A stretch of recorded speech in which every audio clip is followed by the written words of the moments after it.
Christina Kalaka. Mario Kalaka and Elizabeth Rutledge welcomed Christina Kalaka into the world on December 10, 1986, in the Greater Toronto Area. 6 years earlier, in 1980, Elizabeth had left the Philippines for Canada, joining an affluent Filipino community in Toronto and a few other extended family members who were hoping to start a family of their own. Christina was born a few years later as a result. She was raised by her fiercely independent mother despite the fact that her father was not a major part of the family after her birth and departed when she was just 1 year old. Elizabeth remarried and had another child, a son named Michael, approximately 4 years later. She was determined to make the life for her children as bountiful and smooth as she could, aided all the way by Christina's love for her younger half-brother and willingness to help take care of him. As a young girl, Christina soon found a refuge at her local church where she swiftly made friends with fellow members of her congregation and developed a deep-rooted love for the community around her. Christina's mother, Elizabeth, had been raised as a devout Catholic and promised to bring up her own children with a stronghold on faith and spiritual teachings. Christina embraced this full force, spending free time even as a young child within the walls of her church. As she grew from childhood into adolescence, she sought more opportunities to volunteer, particularly with the fellow youth at her church and after-school programs. If one thing was for certain, it was Christina's uncanny ability to nurture relationships with kids, guiding them through rough patches or simply educating them through creative efforts. The kids were just as attached, holding on to Christina's every word, calmed by her bubbly spirit and soft-spoken demeanor. It was a match made in heaven. Christina knew her future involved leading students and sharing the wisdom she gained in both school and church. Thus, she made that her dream, focusing on education and further volunteer efforts as she entered high school and beyond. After a very successful 4 years of high school, Christina quickly enrolled into a local community college to study early childhood education, whilst continuing to volunteer around Cabbagetown. To help aid her daughter's dreams, Elizabeth, building a business of her own, worked odd jobs around town such as a cashier and a caretaker to support her daughter's secondary schooling. Christina never forgot her mother's sacrifice and vowed to one day repay the favor.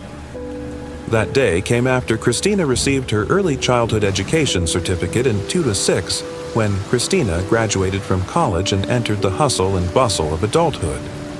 She secured a job at the daycare at St. Bernadette's Family Resource Center, working long 9-hour days, constantly helping the children with their schoolwork and expanding their imaginations.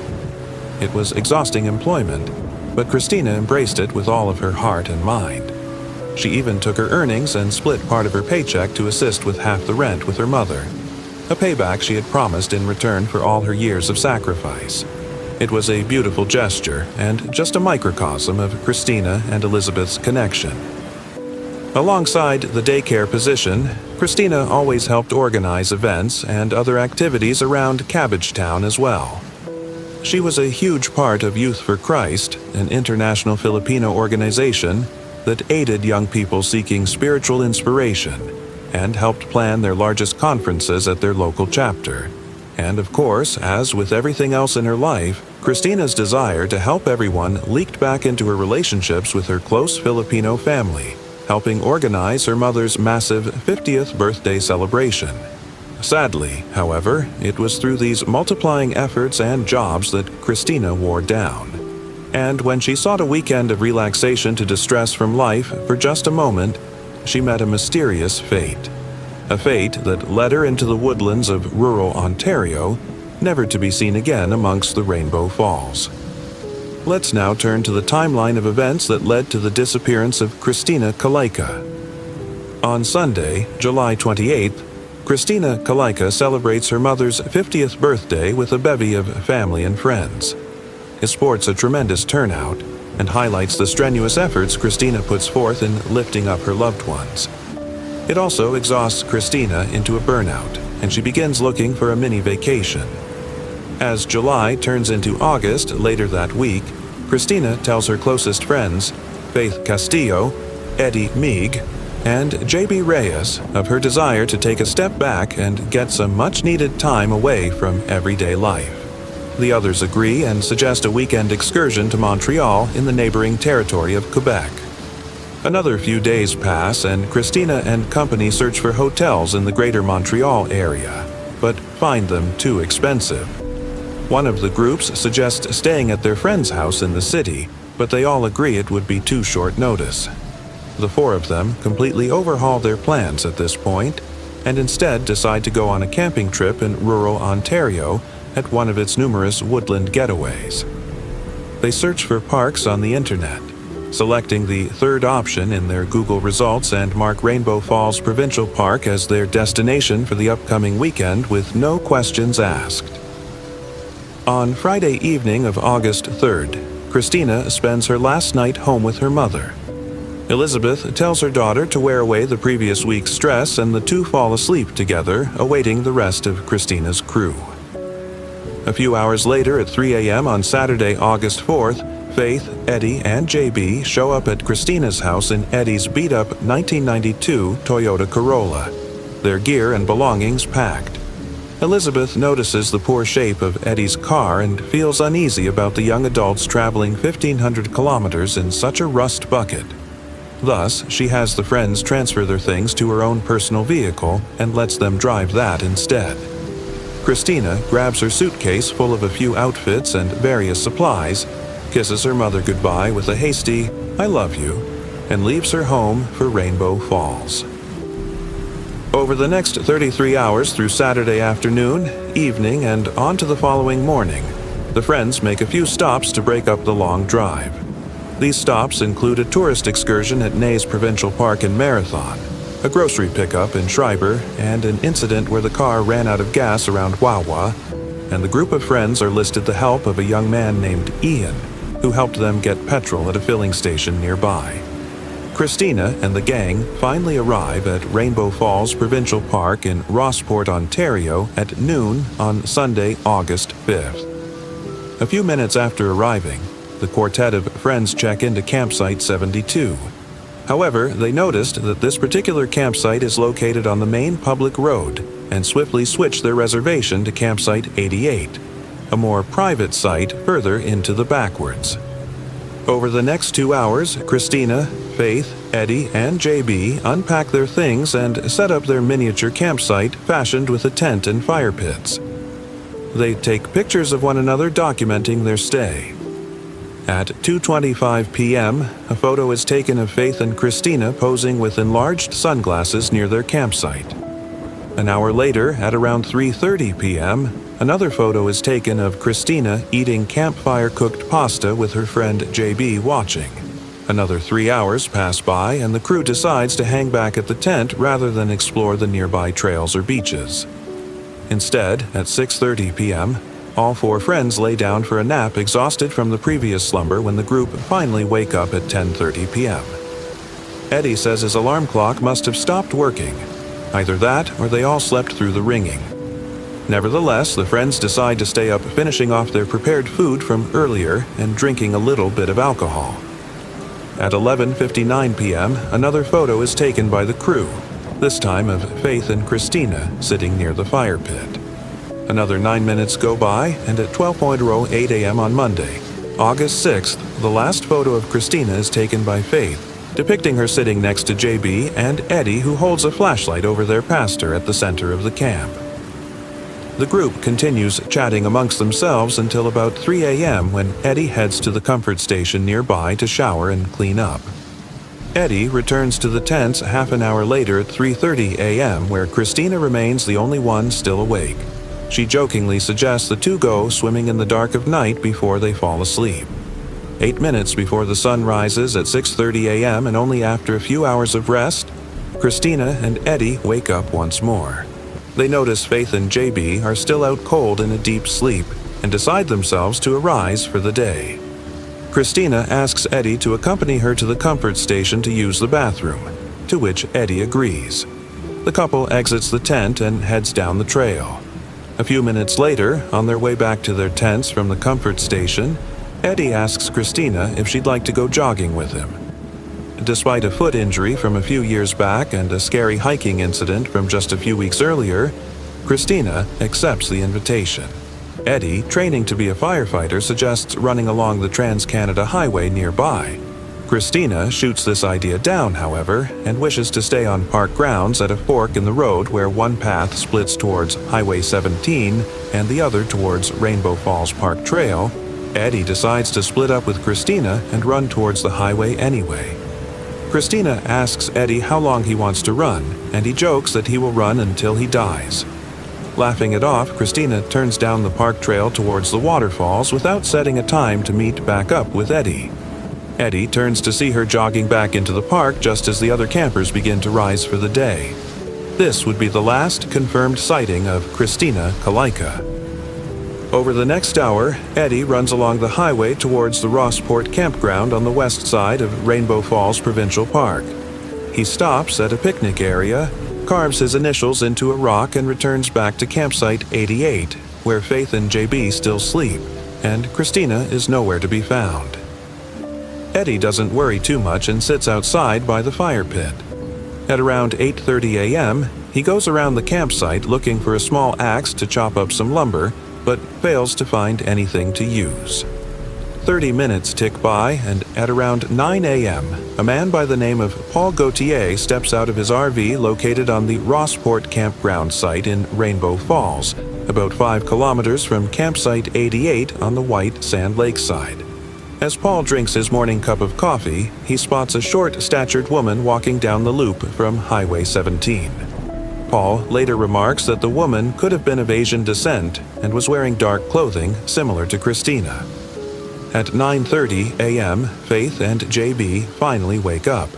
They ask about Christina's absence, to which Eddie tells them about their separate morning jogs. Neither friend appears too worried, and Faith remarks of Christina's occasional introverted nature and that she was probably just off finding a bit of privacy to reflect or pray by her lonesome. Another 30 minutes go by, and Eddie asks JB to check out the beach near the comfort station for any signs of Christina, while he and Faith make breakfast. JB returns empty-handed. At 11 a.m., the trio of friends decide to set out and look for Christina. Eddie and JB drive back to the fork where Christina was last seen and take the path she jogged down earlier that morning. They reach another trail split, and Eddie sends JB on the trail heading towards Lake Superior while he heads down the Rainbow Falls Trail. Eddie reaches the end of the trail at a rocky outcropping with no set path in sight. He asks a woman back on the trail where it leads, and she says all the way to Rossport. Unable to continue running the length of the newfound trail, he goes back and finds JB in the car, once again returning without any luck. At 1:45 p.m., Eddie and JB return to campsite 88 where Faith waits for them, finding no answers herself. The trio leaves a note behind in case Christina returns to find them missing, letting her know they've gone to Rossport to expand their search. At around 2 p.m., the three friends stop at the Rainbow Falls gate to pick up a few trail maps for the area.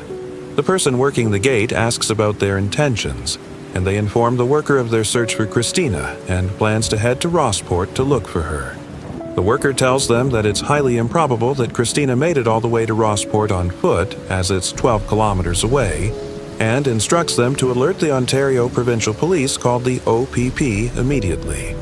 Within the next 30 minutes, the OPP Northwest Region Emergency Response Team learns of Christina's disappearance and sets forth a complete search and rescue mission comprised of helicopters, a float plane, and other assorted aircraft fitted with GPS trackers, infrared cameras, and sonar detection for the vast bodies of water surrounding the Rainbow Falls.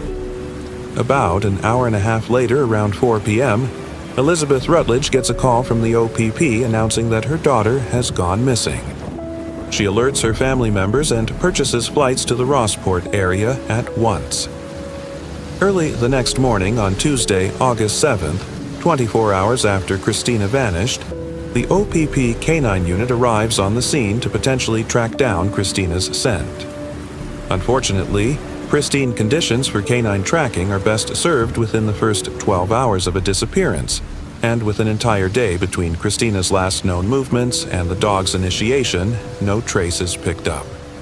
Later that day, Elizabeth finally makes it to the Rainbow Falls campgrounds with assorted family members. However, because of the ongoing search and rescue investigation, they are not allowed to venture deep into the park. Over the following 2 to 3 days, the OPP conducts an entire search mission along the 53-kilometer stretch of the Casque Isles Trail, the main pathway crossing through Rainbow Falls' entire property. They split up into teams of 3, canvassing each side of the trail, but find very little in connection with Christina. On the 4th day of the investigation, aircraft equipped with infrared cameras fly over the park before sunrise to pick up on any living beings. The only creatures they notice are plenty of moose and a few bears, but they do find an increase in carrion bird activity, such as circling turkey vultures and crows. However, when the ground crew sweeps the areas underneath the buzzards, they find no signs of a corpse or other dead species.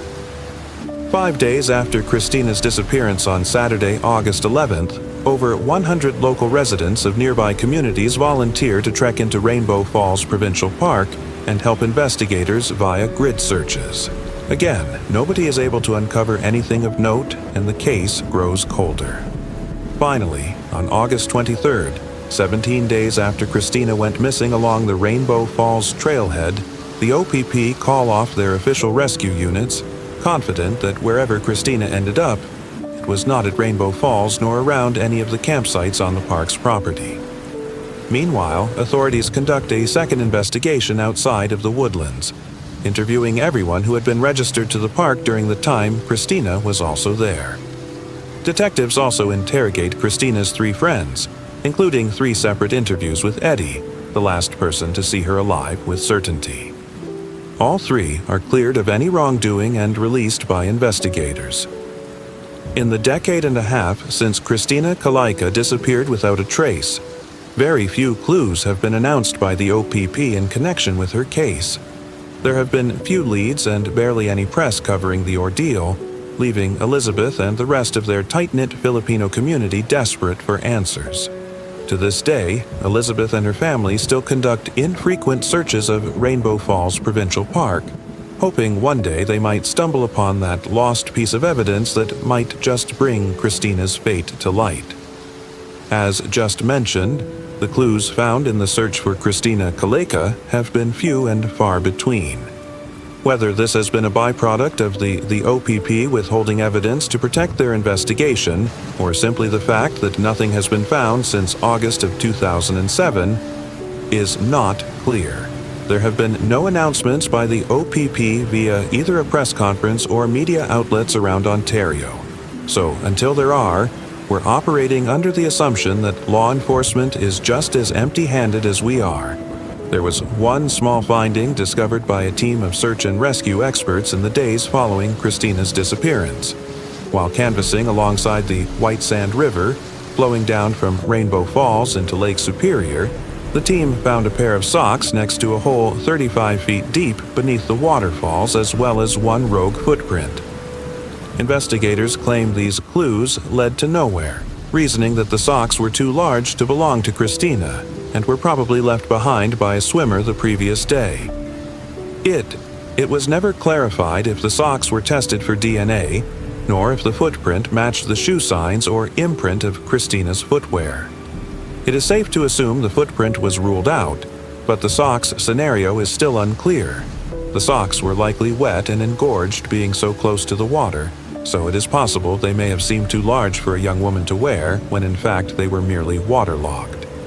In a theoretical scenario, it could make sense that Christina jogged all the way to the waterfall to gain a bit of reflection time that her friends mentioned she might have been looking for. Then, after swimming or rinsing her feet off in the water, she was either pushed forward and got lost, or was kidnapped. There were no signs of a struggle, so it is highly unlikely, but it could be the reason why so few clues were unearthed. It could also explain why the footprint wouldn't match Christina's, because it was actually the prints of an abductor, or a person of interest who may have seen her in her final moments. We are hopeful that despite their appearance, the OPP still tested the socks against DNA either found back at the campsite, back in Christina's bedroom, or her immediate family. Without any official statement, it is impossible to know for sure and only increases the darkness gathering around the case. Let's now turn to the most prominent theories surrounding the disappearance of Christina Kalaika. The simplest theory that pertained to Christina's disappearance, especially during the initial investigation in the weeks following August 6th, was that she had gotten lost in the wilderness and failed to rejoin civilization, perishing due to the elements and being an inexperienced camper. These theories stemmed from the fact that rural Ontario is an easy place to lose track of your whereabouts, especially in the heavy woodlands surrounded by endless forests. While Christina had been on camping trips before, she wasn't incredibly fond of the survival lifestyle or spending copious amounts of time alone in the woods. There's a large gap between a relaxing camping getaway for a weekend and meandering into infinite trees, where the road back is more than obscured. In fact, less than a month prior to the Rainbow Falls excursion, Christina went on a miniature hiking day trip with the same crew of Faith, Eddie, and JB at Seton Hiking Trail in Pickering, Ontario. Whilst in the woods, the gang got lost, and Christina specifically was rattled by this. She prayed she would get out alive, and of course she did in the end. But this tale does show Christina's hesitant demeanor and tepid relationship with extreme survivalist outdoorsmanship. However, this point is actually part of the argument used against this theory. If Christina was wary about getting lost, why would she stray from the set trails of Rainbow Falls and even risk the chance of wandering off? Sure, Faith told reporters later that Christina liked her moments of solitude, but mere weeks after a traumatic experience in the woods, it just wouldn't make sense for Christina to put herself back into harm's way.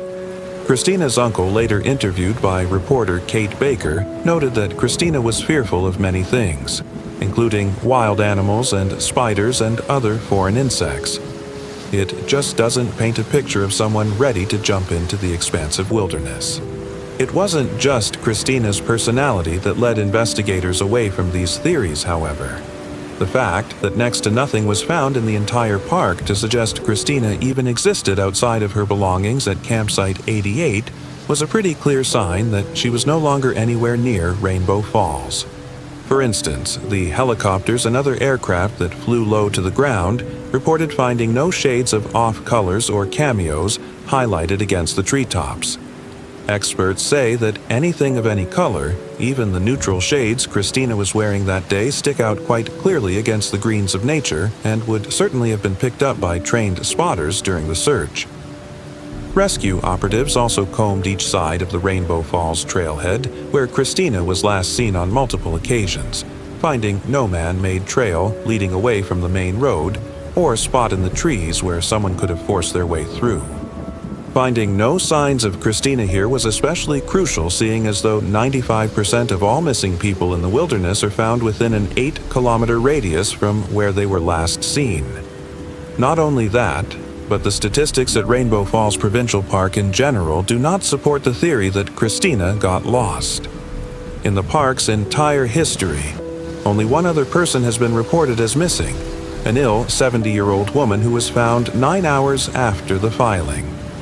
For a place known for its family-friendly atmosphere, large events, and generally enclosed property lines, someone getting lost inside is just not supported mathematically or practically. In a similar vein, some people wondered if Christina had gone off the trail only a short distance, but rather than getting lost, was attacked by a wild animal and dragged off. There is a considerable black bear population in and around Rainbow Falls in addition to wolves and other predators, and the OPP leaders were quick to point out their possible complicity. However, it was quickly ruled out when multiple black bear experts were questioned on the case and informed investigators that it didn't make much sense. Between 2000 and 2007, out of an estimated population of 900,000 black bears in North America, there was an average of just 2 black bear-related deaths per year. Also, if Christina was unfortunate enough to run afoul of a beast, the black bear would only have taken its prey up to 600 feet from the site of the attack. This would have meant that the presence of drag marks would have been found in the park along with blood and signs of a fight. In terms of a wolf attack, Well, they are even less likely to kill humans, with only one reported case of a wild wolf-related death in North America around 2007. Again, without drag marks or human remains, it is highly unlikely an animal killed Christina and pulled her away. Even the greatest human killers don't leave behind pristine crime scenes. So, to think a wild creature could attack and leave no evidence is nonsensical. So, if it wasn't animals, or the harsh backwards that ensnared Christina, was there anything else in the park that could have lured her into danger? Obviously, there were plenty of fellow campers in the park at the time, most of whom have been vetted and cleared by the OPP. But what about the last person to see Christina? We detailed earlier about how the OPP interrogated Faith, Eddie, and JB on 3 separate occasions before ruling them out, but people still question Eddie's behavior that August morning. Mostly, these theorists question why he would randomly suggest a jog to Christina. And furthermore, why would she oblige? As was previously mentioned, Christina had a foot injury not too long before the camping trip, in which a needle jabbed into her foot and inflamed the tendons, causing her pain when standing or walking for extended periods of time. She also wasn't an active jogger, only going for light runs on rare occasions. So, could Eddie have made the story up and persuaded Christina to go with him into the woods for other reasons? Well, the answer is almost certainly no. Firstly, Eddie had an incredibly promising future. He was training to become a firefighter and was an active volunteer. He also had absolutely zero motive to hurt Christina. They were great friends and leaders in their youth for Christ Chapter. Neither Faith nor JB mentioned any animosity between them, and they got along in front of other family and friends just as well. Secondly, if Eddie did want to harm Christina, why wait until they were at Rainbow Falls? The group went on other trips, including the hiking trip to Seton, where Christina actually got lost. Why not act then? Sure, leaving Christina behind in a campground 1,500 kilometers from home was not the best idea. Could he have sacrificed a jog along the highway to run back with Christina instead? Of course, but these choices do not place the blame on him in any way. Christina was an adult and independent enough herself. She didn't need supervision. Regardless, the OPP ruled out any involvement of Eddie. And when taking a step back to look at his character, it is fairly obvious he's in the clear. Another unpopular theory that is still worth mentioning revolves around the idea that Christina ran away on her own, disappearing intentionally and leaving the campgrounds of her own volition. Now, this would definitely explain why not even a semblance of a trace was found in the direct aftermath of her disappearance, and maybe why she so readily split up from the group that morning.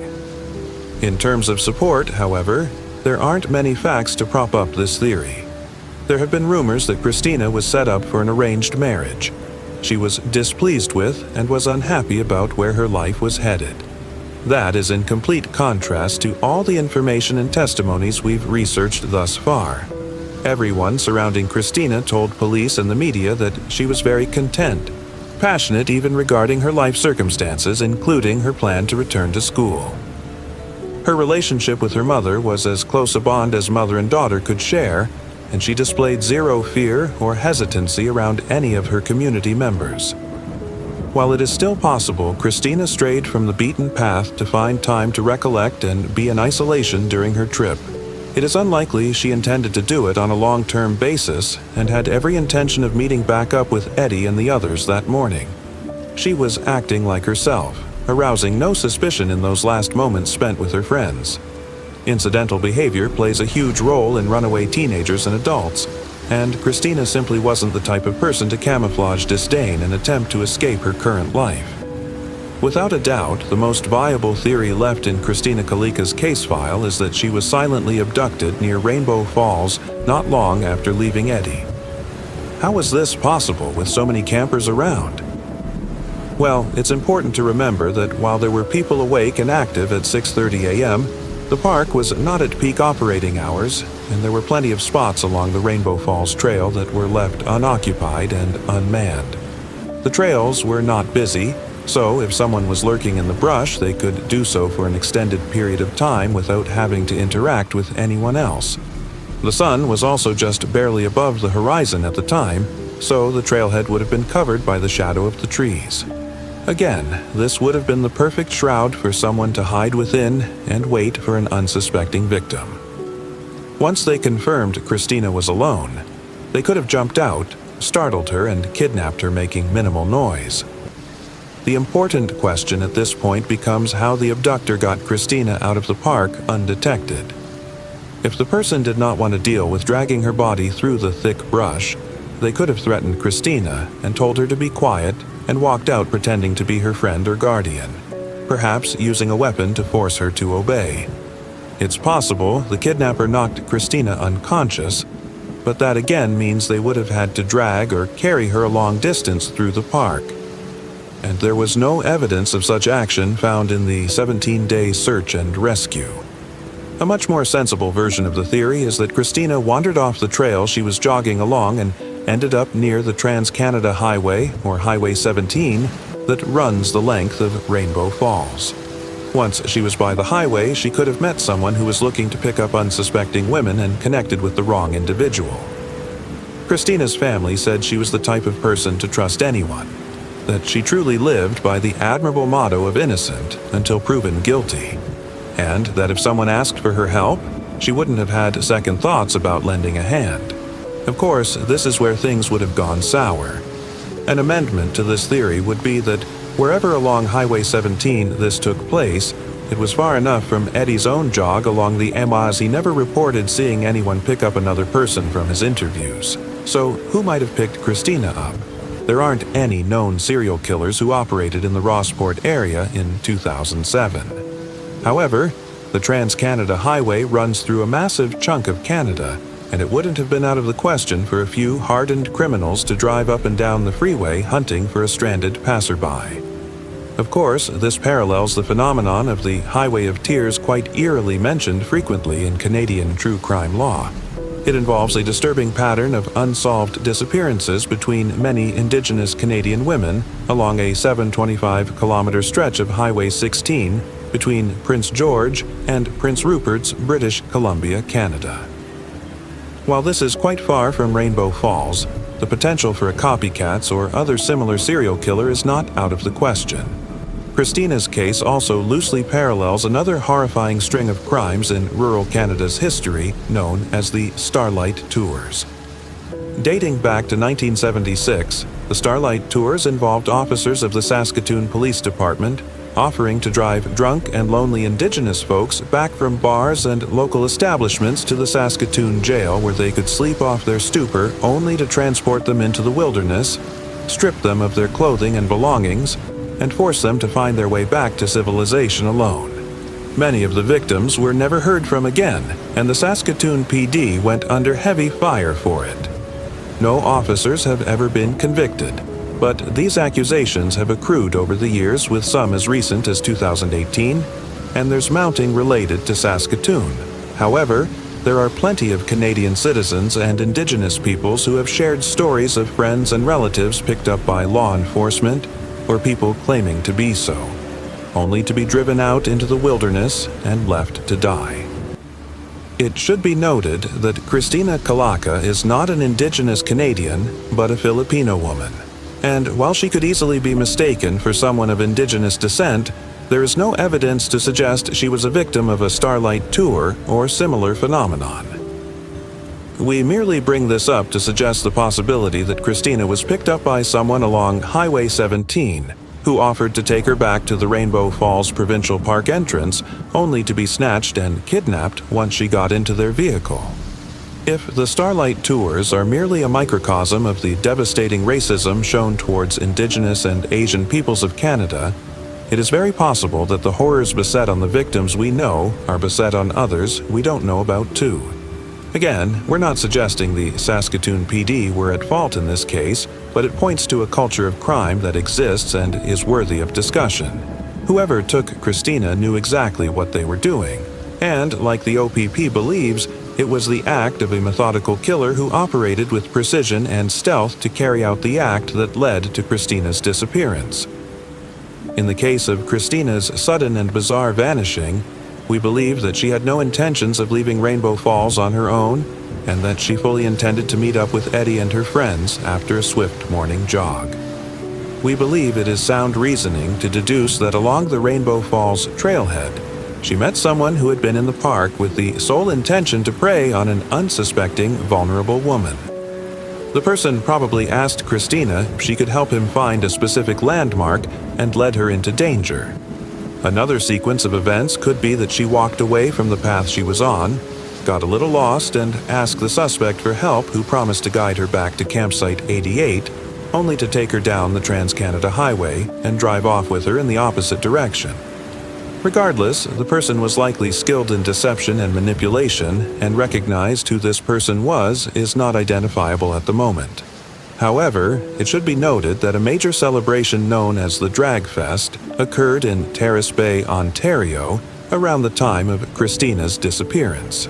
Terrace Bay is a town on the outskirts of Rainbow Falls, and the festival attracts over 10,000 car enthusiasts each year, and some of them most certainly stayed at the park as part of their trip.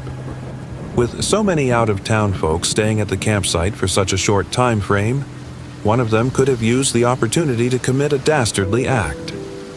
Not many outsiders visit Rainbow Falls, and the Trans-Canada Highway intersecting the park provides the perfect escape routes for a wayward criminal. What said criminal did with Christina is impossible to discern, but without a shred of evidence or fragments of a clue left behind, all we can do is hope they didn't steal Christina's life from her, and that she is somewhere still breathing, surviving, alive, and with hope. Meanwhile, we will share that hope alongside the memory of Christina. Her hope is what she shared so effortlessly to her friends, to her community, and to her family. Gave the children she impacted at church and school hope by being a strong moral compass, a reliable role model, and an energetic friend. She demonstrated to the kids she taught that no matter what happens in life, anything is possible, and that anyone, regardless of age or size, can achieve great things with an optimistic outlook. In the end, Christina would have undoubtedly had this positive influence on classrooms of her own, since her intentions to return to school and pursue her studies in childhood education would have undoubtedly resulted in countless opportunities as a teacher at schools throughout the Greater Toronto Area. To be able to return Christina Kalaika to her family, not just somewhere over Rainbow Falls, but somewhere where her future is still open to her, where she can fulfill her potential and change the world with unwavering faith and unconditional love, where her mission to inspire hope is both renewed and accomplished, is the hope that motivates our work. If you know anything about Christina's disappearance, give Crime Stoppers a call at 1-800-222-8477.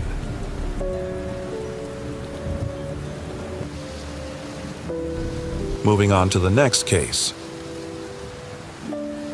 Agnese Clavina.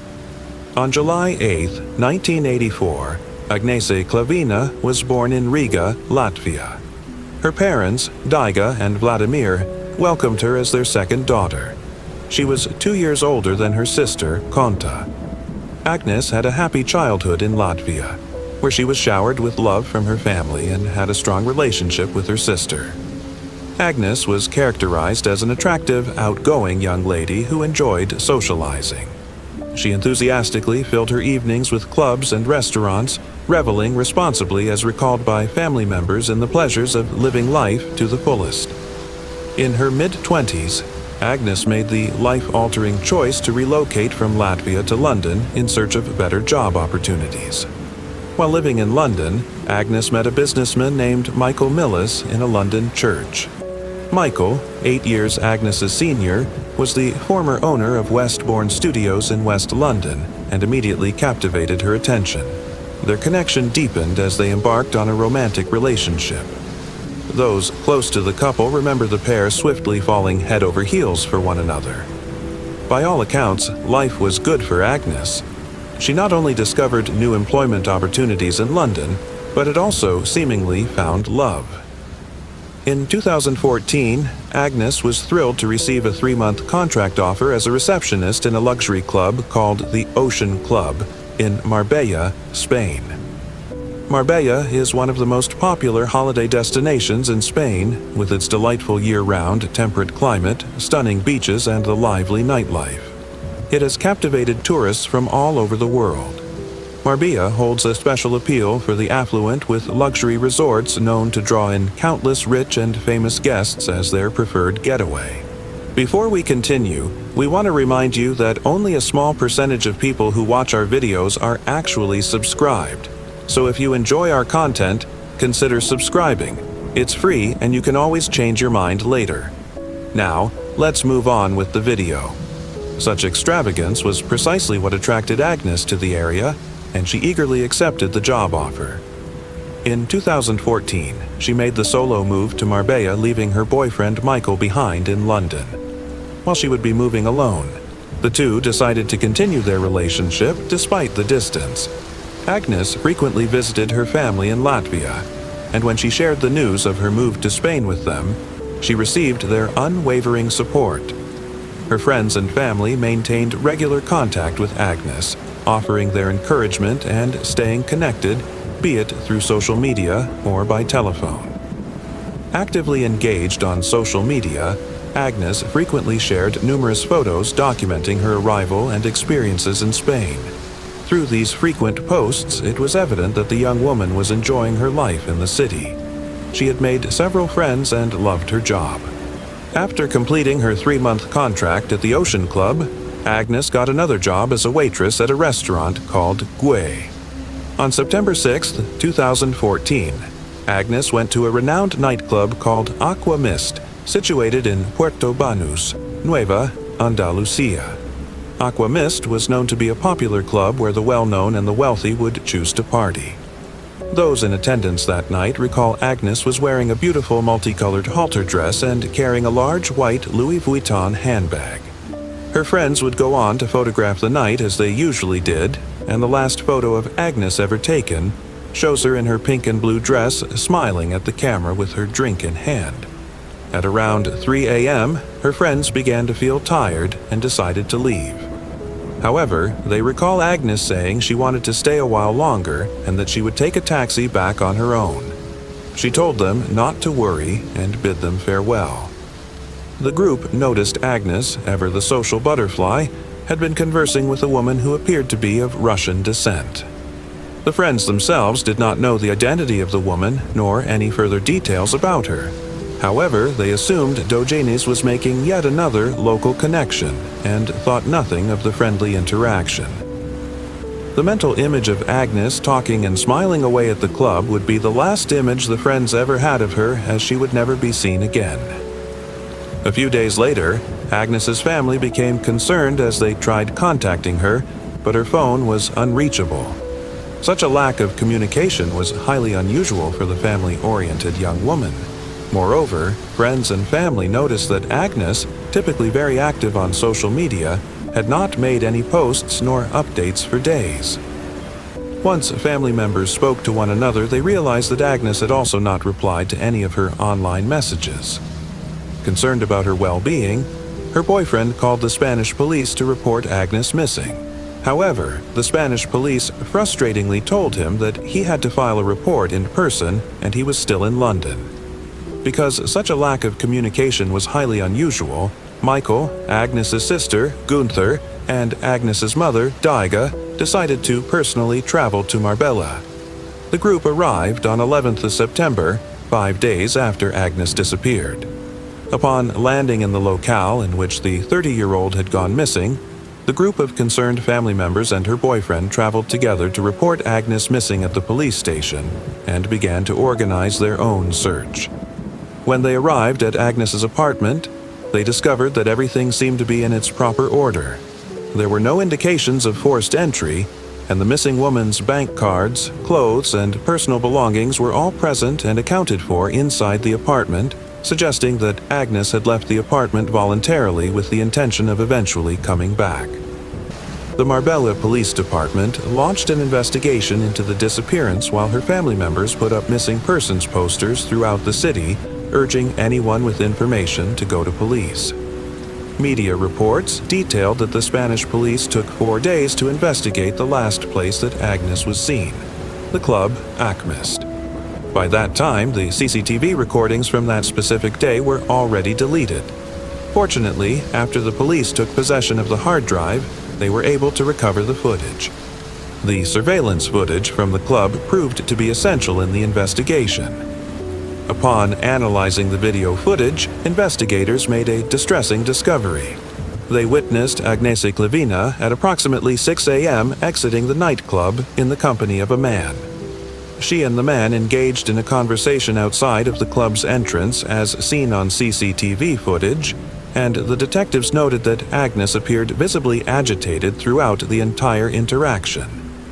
The man seemed insistent, and it was evident that Agnes desired to break free from his grip. Startlingly, the man tightly held Agnes's wrist and proceeded to guide her towards his car, a Mercedes S63 AMG with tinted windows. He placed his hand around her waist, coercing her inside the vehicle where another man was already sitting, after which the man seems to tip the doorman. Looking closely at the footage, detectives noticed that Agnes was trying to escape the vehicle by opening the door of the car. However, the man asks the club's doorman to shut her door. These haunting images were presumed to be the final recorded moment of Agnes Klivina out in the world. It was found that Agnes had used her phone for a duration of 14 minutes. Specifically, she had done so 6 minutes after leaving the club. Approximately 5 hours after she was last seen at Aqua Mist, her mobile phone stopped transmitting any signal. Her social media accounts, which she regularly utilized, have remained untouched since that fateful night. The investigating magistrate assigned to Agnes's disappearance placed a secrecy order on the case, preventing public employees, including police, from making any official comment. For months, the family of Agnes received very little information about the case. Days, weeks, and months passed by, but the family received no updates about Agnes leaving them in a state of uncertainty and distress. Agnes's boyfriend, Michael, said to the Daily Mail, quote, "The longer Agnes is missing, the more pessimistic we are about ever seeing her alive again. I think if she was going to be found safe and well, she would have contacted someone close to her by now, and she hasn't. It would take 7 months before the family would receive any information about Agnes." When the secrecy order was finally lifted, they were informed about the existence of the CCTV footage which captured 3 individuals interacting with Agnes the night she went missing. The man, seen talking to Agnes trying to get her to come with him, was identified as 37-year-old Wesley Capper. Wesley happened to be the son of John Capper, a wealthy British property developer known for his expertise in dealing with luxury real estate worldwide. The man already present inside the car was recognized as 33-year-old Greg Porter, who was a friend of Wesley, while the individual working as a doorman was identified as Sino's Men. Wesley and Craig were interviewed extensively, seeking explanations for their actions, which were captured on the CCTV. Wesley and Craig claimed they were innocent, asserting that Agnes willingly entered their vehicle and that they did not force her. They initially claimed to have simply interacted with her after she had indicated she wanted to be dropped off at her apartment. However, Wesley further explained that both men spent the entire evening at the Aqua Mist nightclub and quickly had noticed Agnes approached her and extended an invitation to continue the party on at one of the men's houses, which was on an upmarket residential estate 20 minutes from the club. The man told police that Agnes had accepted the offer to the private party. He claimed that it was Agnes who later changed her mind while driving in the car and requested to be dropped off at a specific roundabout in an area which had poor lighting and no sidewalks. Craig, on the other hand, told police that he had been sleeping in the back seat of the car due to his intoxication and was therefore unaware of the moment that Agnes disembarked from the vehicle. The police found Agnes's request to be dropped off in a poorly lit non-residential area, a 40-minute walk from her own home, quite suspicious. Wesley and Craig's statement of events did not seem to make sense, raising further questions. The doorman, Sidney Usman, was also questioned and told police that he was instructed by his boss to remove Craig and Wesley from the club due to their disruptive behavior. He clarified that Agnes never sought his help and that he was unaware of the danger she was in. He believed she was leaving voluntarily with the 2 men and said that he had only closed the car door in hopes of receiving a tip. Investigators would soon find another perplexing discovery when analyzing a second set of video surveillance footage. However, unlike the first CCTV recording, this particular footage was never made available to the public. The footage was from the harbor in Puerto de la Duquesa, taken just 4 days after Agnes's disappearance, just before she was officially reported missing. In the footage, Wesley and Craig can be seen accompanied by 2 unidentified individuals. They are seen boarding a motorboat carrying a large suitcase and a carpet. The boat was found to belong to Wesley Capper. Upon questioning, Wesley claimed that the suitcase contained clothes and that the carpet was not a carpet at all but bedding, as they had been planning on going to Ibiza with their friends for a few days of partying. The boat was later found docked in Cartagena, Spain, about 452 kilometers from Marbella. The police seized the boat and conducted a forensic analysis. They found traces of DNA. However, a DNA test determined that it was not Agnes's DNA. Additionally, police had conducted forensic analysis of Wesley's Mercedes car and had found a blonde hair in the trunk. Unfortunately, it was not possible to determine the origin by comparing them to hair samples collected from Agnes's hairbrush. Upon examination of Wesley's phone, authorities discovered that several concerning calls were made on the night of Agnes's disappearance. Records indicate that Wesley attempted to contact emergency services multiple times, but each time he hung up. Furthermore, his mobile phone registered 14 calls made to his friend named Paul Farmer between 6:23 a.m. and 6:38 a.m., followed by additional calls later that morning. These calls occurred just 30 minutes after Agnes was last seen on CCTV footage getting into their vehicle. When confronted about these calls, Wesley tried to justify them. He claimed that the calls to emergency services were accidental and that he had contacted his friend Paul Farmer in order to purchase drugs.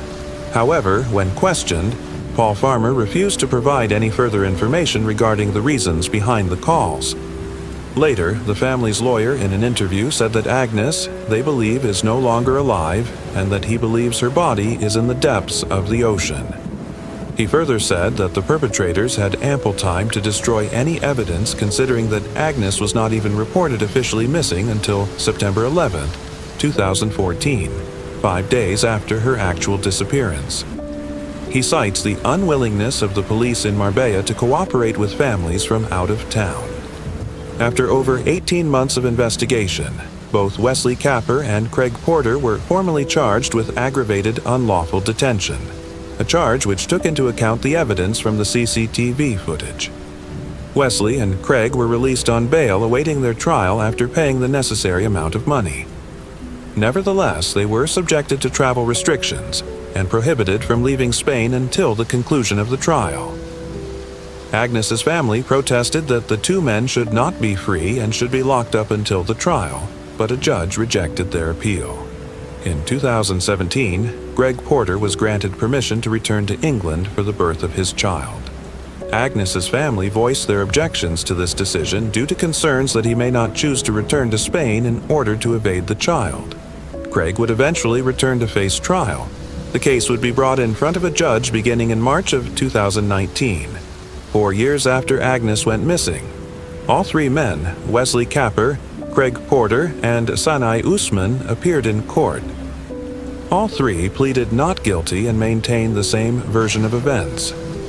Wesley admitted to drinking beer and vodka and to taking drugs that night, but he insisted under oath that Agnes had gotten into his car willingly after they had met in the club. He said that he was holding her by the waist as they left Aquamist because she was drunk and staggering.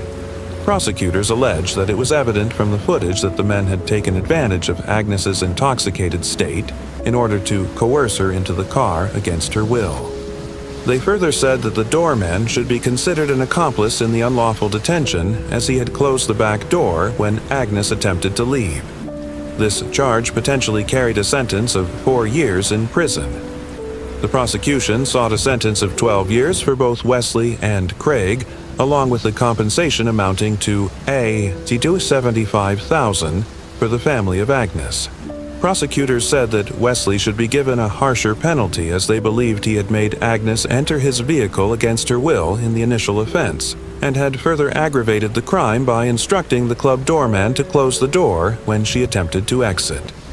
They further added that the separate CCTV footage taken 4 days later showing a carpet and suitcase being taken aboard a boat by 4 men, including the 2 defendants, was not necessarily proof Agnes was dead, but helped shape an odd picture that might explain why she had disappeared. The defense argued, "The only evidence that is undisputed is that Agnes Clavina left the nightclub and got into a car driven by my client, which Craig Porter was a passenger in. The rest is conjecture and speculation." According to the defense lawyer, the CCTV footage only demonstrated Wesley's attempt to convince Agnes to enter the car, and he emphasized that she willingly chose to get into the vehicle. Additionally, the lawyer argued that the 14-minute phone usage occurring 6 minutes after Agnes left the club could be attributed to a WhatsApp call she potentially made to a friend requesting to be picked up along the road. During the time after she exited the vehicle, it is suggested by defense lawyers that a third, unidentified individual may have noticed the 30-year-old while she waited on the road. The defense attorney representing the club's doorman stated in court that his client was innocent and should not be convicted. Media reports stressed that the doorman was solely prosecuted by the lawyers representing Agnes's family and not by the state prosecutors, as in the case of the 2 men who forced her into the car. The doorman, who hails from Cameroon, was the only one among the 3 defendants who chose to deliver a final statement to the court from the witness stand before the judges withdrew to deliberate on their verdict. During his speech, he described Agnes as a frequent patron of the nightclub. He also told the court that he had come to Spain from his homeland of Africa just to earn a living and to help his family who was starving. He also suggested that he may be on trial because of the color of his skin or the origin of his citizenship. Weeks later, the verdict was delivered declaring Wesley Capper and Craig Porter not guilty of unlawful detention. The judge determined that Wesley did not force Agnes into his car. Instead, Wesley was convicted of a lesser crime, coercion, relating to the way that he got drunk Agnes to leave with him, and he was handed a 2-year prison sentence. Craig was sentenced to 6 months for being an accomplice. In addition, each was ordered to pay $10,000 compensation to Agnes Clavina's family. The doorman, on the other hand, was cleared of all charges. However, despite the sentence, Wesley and Craig did not face any prison time for Agnes's disappearance as under Spanish law. Sentences of 2 years or less for first-time offenders are normally suspended. The family of Agnes was highly dissatisfied and appealed in Supreme Court. Media reports note that Wesley and Craig were involved in another case while awaiting trial for Agnes's, this time for a hit and run. On May 9, 2016, 1 month after the duo was charged with Agnes's disappearance, Wesley was driving at a high speed under the influence of alcohol and drugs. He struck a woman from Bolivia named Fatima Dorado Parra. She had been in the marked pedestrian crossing in the town of San Pedro de Alcantara, near Marbella, around 8 p.m. However, Wesley did not stop, but instead went to an Indian restaurant as if nothing had happened. Fatima was taken to the hospital but died a few hours later. After her tragic demise, her husband, in a state of disbelief, shared about how generous she was. He revealed that Fatima used to send £100 back to her hometown of Santa Cruz in Bolivia every month in order to support the education of her teenage children, Sebastian and Carla. Wesley was arrested after witnesses recognized his Bentley. He confessed to killing Fatima in the hit and run, and was remanded in jail after appearing in court the following day. Wesley stood trial for the hit and run case and was found guilty and sentenced to only a 2-year suspended sentence, which meant that he would not be put behind bars. Craig was, however, allowed to walk free completely. Some speculate that the lenient sentence was due to his substantial financial compensation to the victim's family. It was found that Wesley had paid $8,500 to the family of his victim, as well as $950 a month since the accident. 1 month after the trial for Agnes was over, Craig was arrested again, this time for carjacking. Reportedly, Craig and another one of his friends had forced two people into a vehicle at knife point and had assaulted them. The vehicle was later found burnt out, discovered on desolate land near the Costa del Sol vacation town. Both men had to jump out of the moving vehicle after they were beaten and hit with beer bottles by Craig. Craig and his friend, who already had an arrest warrant under his name in the UK, were subsequently detained. While Craig's friend was extradited to the UK, it is unclear if Craig actually received any criminal sentence. Unfortunately, Wesley Capper passed away in a Spanish hospital on July 26, 2021, at the age of 44, after a stroke brought on by COVID-19. Because of his passing, he cannot be held legally responsible even if the Spanish Supreme Court were to reverse the original ruling in the Agnes case. Agnes's family and loved ones will always long for the truth and closure because neither her remains nor any sign of her have ever been located. Moving on to the next case. Carrie Ann Cummings. In 1997, Carrie Ann Cummings, a transient from Eureka, California, was 25 years old. Despite being in a mental health facility, Carrie chose not to receive any additional treatment. Her family pleaded with her to visit them, but she refused to return. She told her relatives that she had chosen to couch surf in Eugene, Oregon, instead.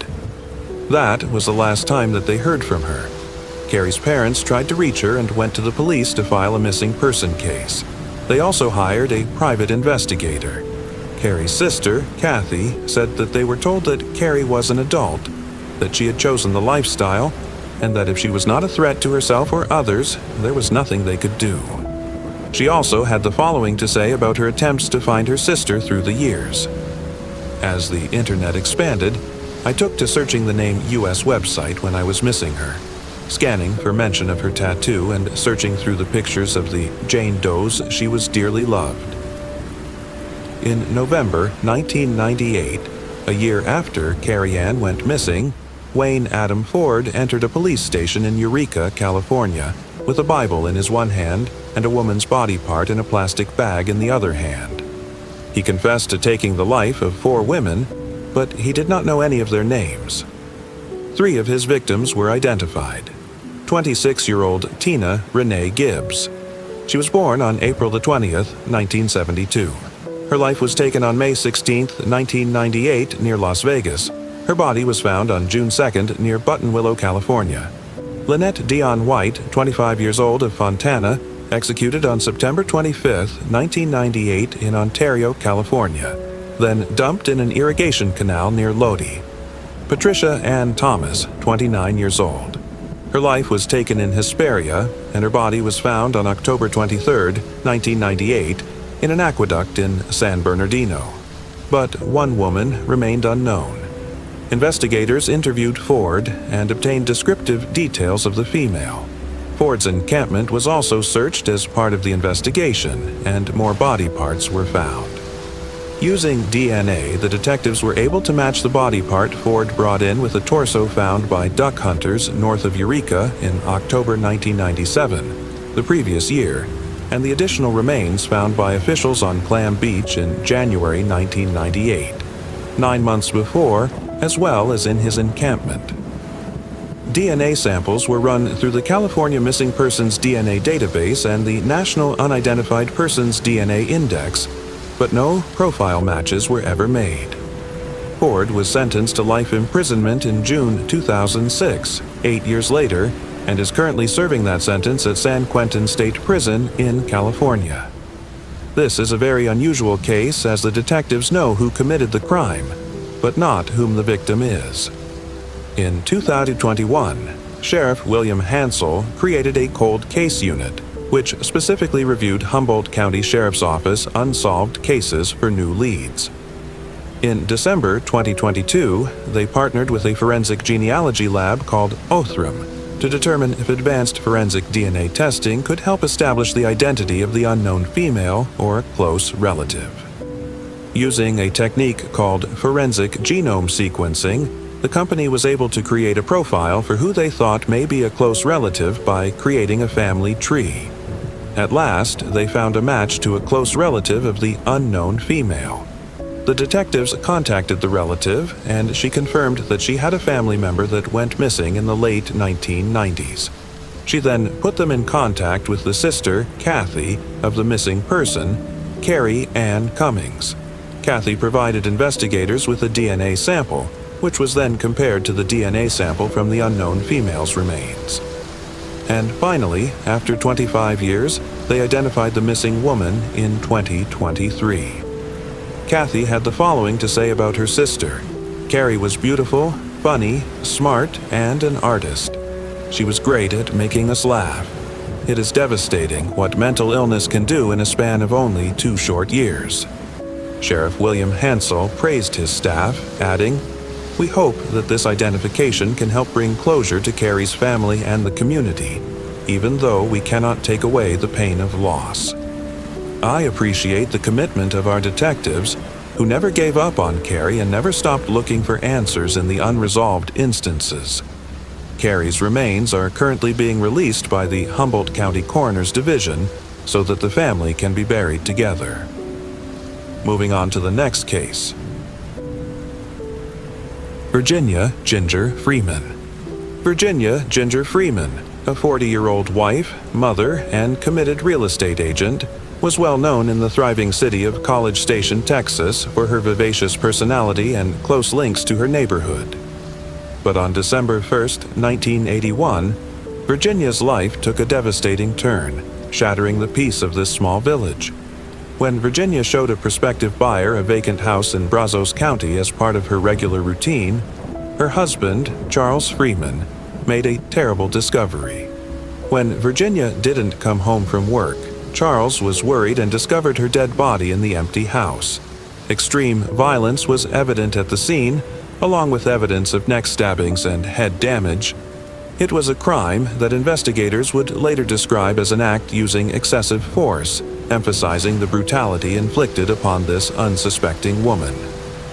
The investigation commenced with Charles Freeman as a primary focus, a routine step in such cases.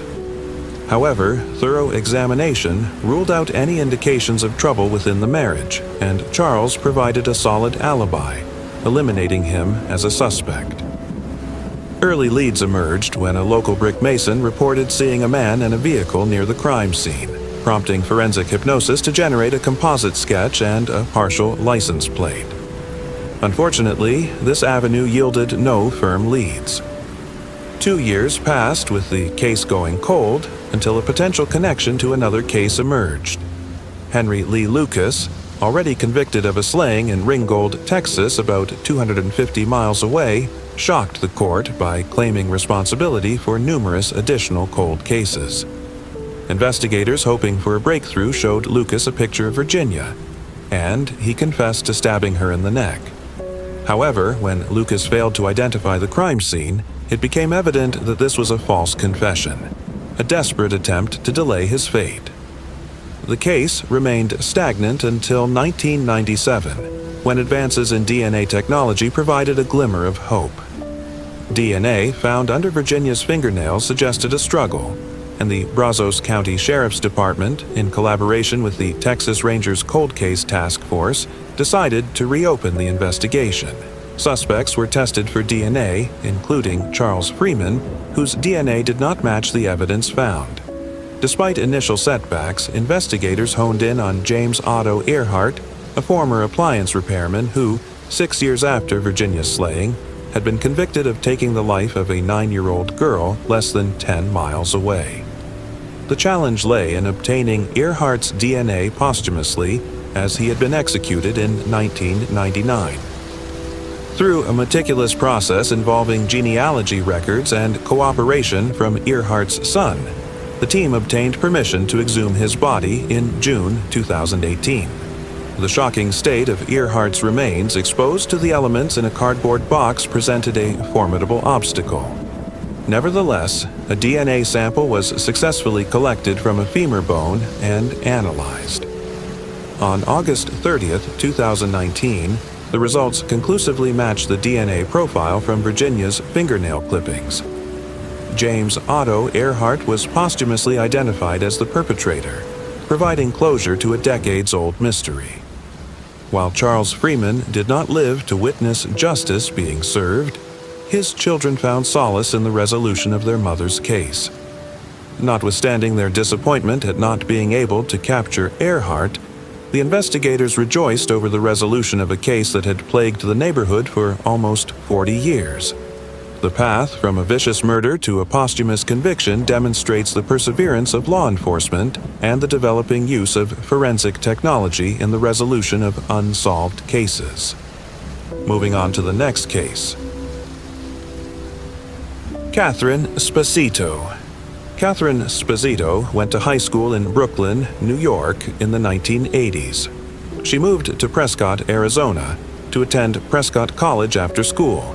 She had made a lot of friends in her new home and was an enthusiastic hiker and artist. Kathy, at 23 years old, went out to dinner with her pals on June 12, 1987. She informed them that in the morning she would be going hiking.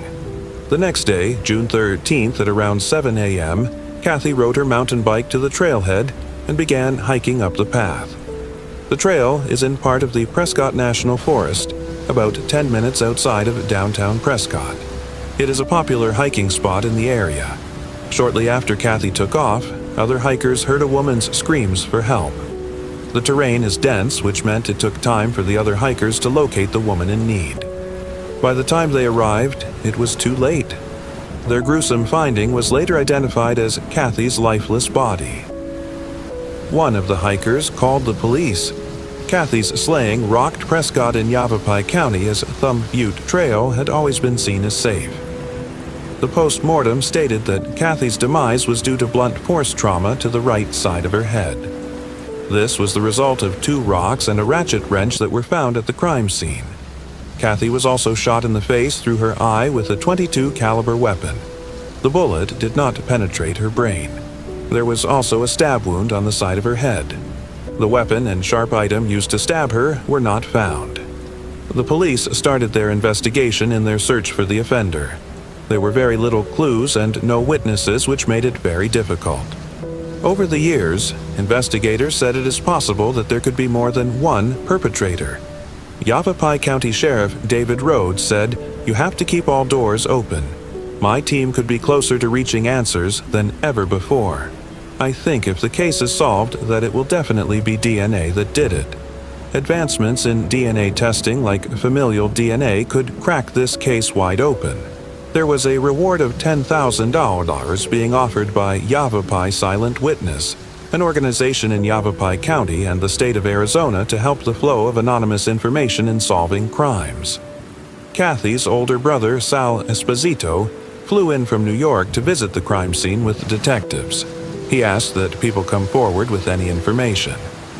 A high school classmate of Kathy wrote in an email to fellow alumni, "I hope you will forgive the grim posting, but I am sharing it here in the interest of generating prayers and hopes for closure for one of our lost friends, Kathy Sposito."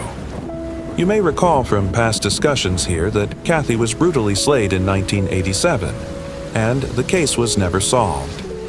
The alum and her husband had visited Prescott the previous weekend.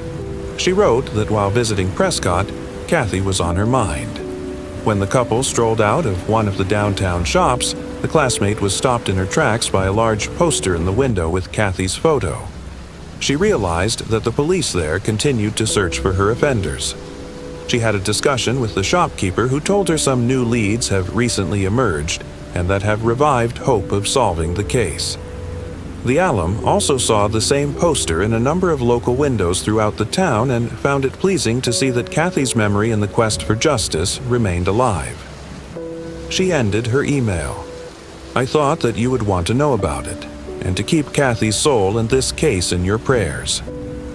In 2021, Sheriff Rhodes said, 34 years is a long time, and many people have moved on with their lives, but our detectives and cold case investigators have not forgotten what happened to Kathy. They are actively working this case. We know someone has information on what happened to Kathy. We just hope they do the right thing and come forward. Kathy's brother said in an interview in 2021, "You never want to give up hope. He remembered the day he heard the tragic news. It was shocking. Something nobody wants to go through. This was no accident. Somebody with a lot of rage and anger wanted to put an end to her life. Sal Sposito said their dad passed away in 2010 without answers, and their mother passed away a few years after that. He ended the interview by saying, "I always said our mother passed away due to a broken heart because of what happened to Kathy. She took it the worst." At last, on August 25, 2023, Sheriff David Rhodes announced at a news conference that DNA evidence indicated the perpetrator in the case of Kathy Sposito. He was identified as Brian Scott Bennett. Sheriff Rhodes told reporters, "I am saying today with high confidence, Kathy was slayed by Brian Scott Bennett. She was the victim of a serial predator who took his own life years later in 1994. Bennett would have been 53 years old now. He was a junior at Prescott High School at the time of Kathy's slaying. He was only 16 years old and had moved from Calvin, Kentucky to Prescott. He only spent a year and a half there before withdrawing from Prescott High School in 1988. After school, he was briefly in the Army before deserting in 1989. Bennett was convicted of forgery charges in 1991 and received 3 years probation. He was not convicted of any violent crimes according to the sheriff's office. Bennett served time in an Arizona prison for the forgery and became a fugitive in 1993. Investigators said that Kathy was Bennett's first victim. Authorities now believe he was also behind a 1990 assault of another woman in her 30s at the time. It happened on the same trail at the same time of day. In April 1990, she was camping with her boyfriend. She went for a hike. Within minutes, Bennett snuck up from behind and held a rock over her head while threatening to take her life. He attacked her before running off into the woods. The woman survived, and her name is being withheld for privacy reasons. Sheriff Rhodes continued the press conference and said that a DNA sample from the second attack on the same hiking trail ultimately led investigators to a family member of Bennett. This was in 2017 when advanced and more accessible DNA technology led investigators to link the DNA results to the second attack. They then worked backwards to Kathy's case. According to Sheriff Rhodes, the DNA was submitted to labs, and a female descendant of Bennett was identified following a family tree analysis. The investigation led them to Kentucky and then to Bennett. To rule out a relative, authorities exhumed Bennett's body in November 2022 to obtain a complete DNA profile and positively matched it to the DNA profile from both attacks on the hiking trail. The familial forensic analysis continued. DNA was retrieved via cheek swabs taken from Bennett's brother and a daughter of Bennett. It was not until March 2023 that investigators confirmed DNA on a wrench used to take Kathy's life belonged to Bennett. He was accused of assaulting 2 other women, one at a party in Chino Valley in July 1990. The victim was reportedly drinking and went to lie down in a bedroom. However, Bennett followed the victim into the room and tried to assault her. Witnesses were able to break down the door and Bennett ran away. He was later arrested by the Chino Valley Police Department, but acquitted due to conflicting eyewitness testimonies. Sheriff Rhodes said Bennett's 4th victim is Renee Sandoval. On June 2, 1993, she was just leaving the post office in Prescott. Bennett forced her by knife point into her car and assaulted her multiple times. A police officer ultimately pulled the vehicle over for failure to dim headlights. This allowed Renee Sandoval to escape. Rhodes said she believed he was going to end her life. He had said to her, "I cannot let you go because you have seen my face." Bennett was again arrested but never convicted due to discrepancies in the stories and lack of evidence. Renee Sandoval, who was 22 at the time of the kidnapping and assault, spoke during Friday's press briefing. She was emotional when she said, "This is a long time coming. I want to start by saying, thank you, God. I give you all the glory because He was with me that night. I prayed. He spoke to me. He is the reason that I am here today." She asked those listening to pray for all these people that have suffered a crime like this. Pray for those people who never had a voice. And today, she is free. Kathy, you are free. There are so many emotions. I cannot tell you. I cannot explain it all. Sandoval concluded, "All the young people out there, watch yourself. Even older people too. Be cautious of your surroundings." I tell my grandkids that all the time, and my mom. Cold case detectives were able to link the 4 separate victims, Kathy, Renee Sandoval, and the remaining 2 through new DNA analysis. Though Bennett will not be tried in the cases, Rhodes said it does not mean that it is any less significant. Rhodes also asked during Friday's press briefing, how could such an incredibly awful and atrocious thing happen in such a wonderful place?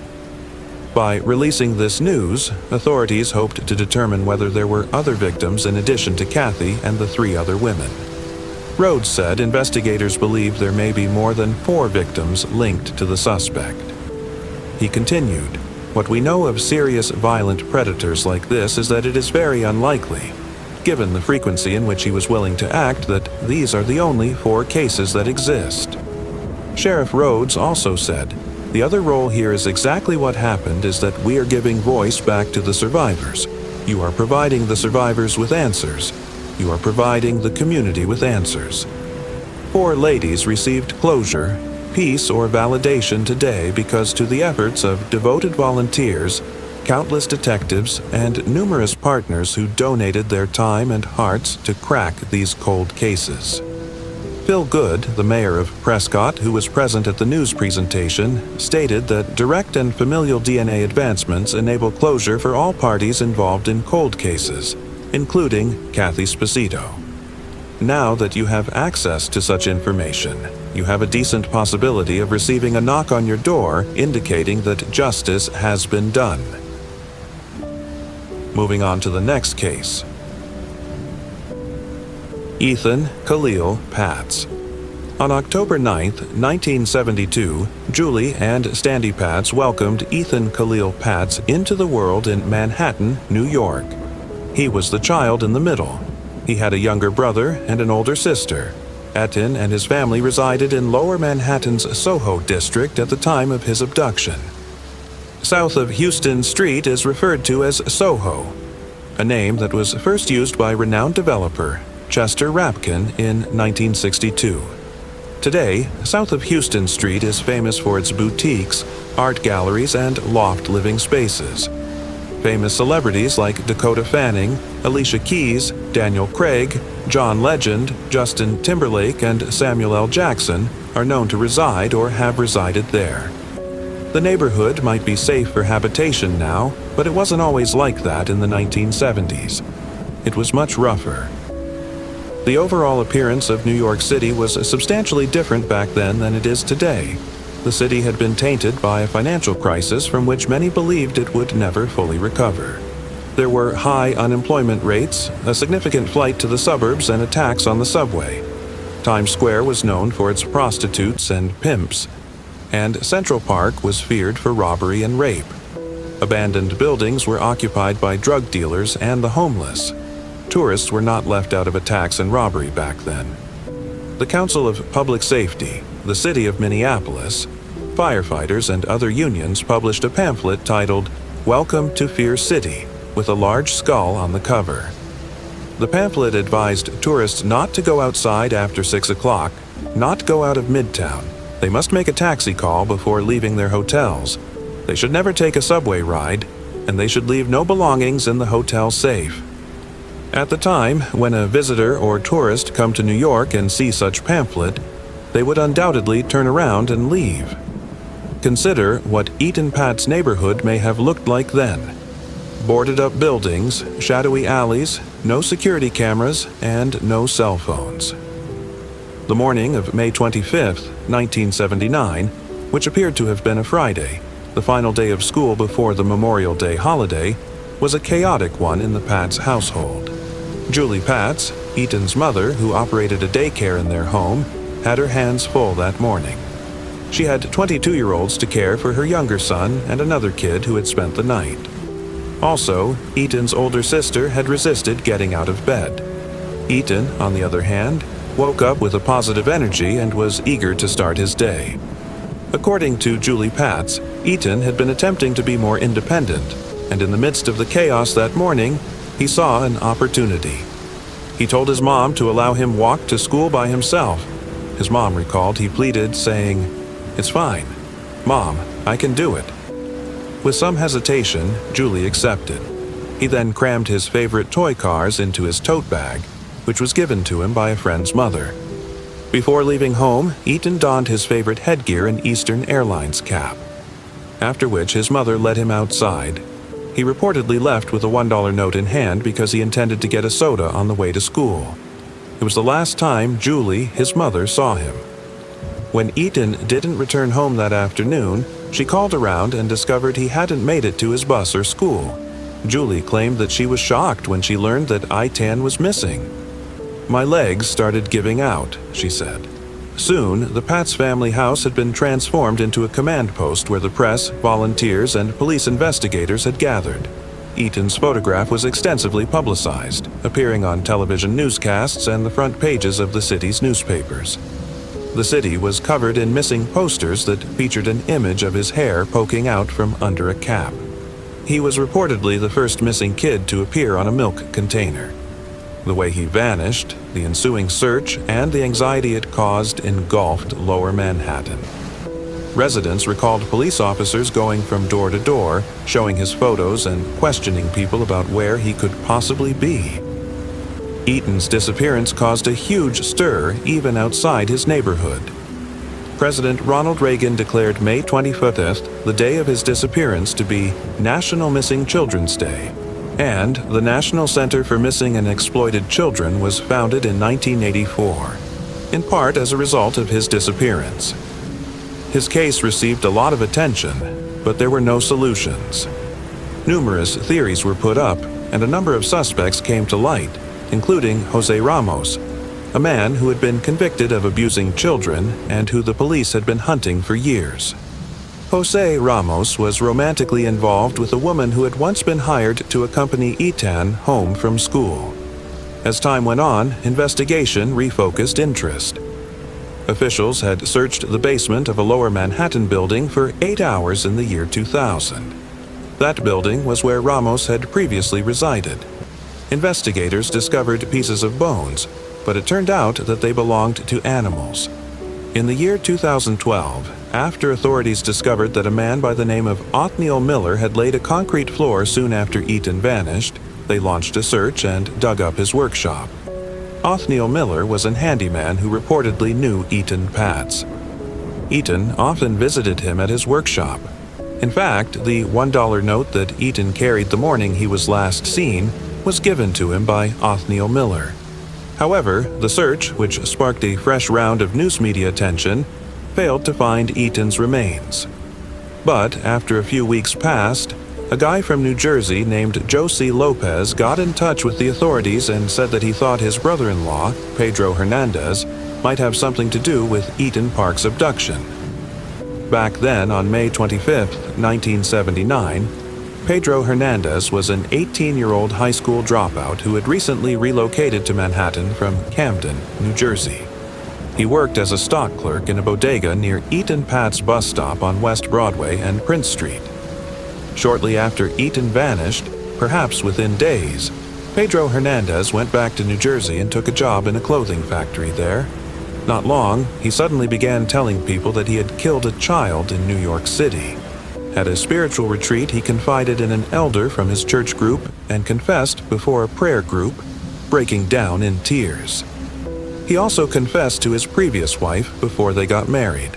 However, their testimony indicated that the accounts varied. Pedro Hernandez's childhood friend thought he had killed a black child. His former wife, after hearing muchacho, thought he had killed a teenage boy. Investigators questioned Pedro Hernandez after his brother-in-law dialed 911. The police claimed that after spending many hours with the detectives, Pedro gave in. He claimed that he had asked Eaton Patz if he wanted a soda in order to entice him down the bodega's basement. The little boy, who initially intended to buy a soda with his $1 bill, innocently followed him and was immediately attacked. In a segment of the interview that was captured on camera, Pedro Hernandez said to the detectives, "I grabbed him by the neck and I started to choke him."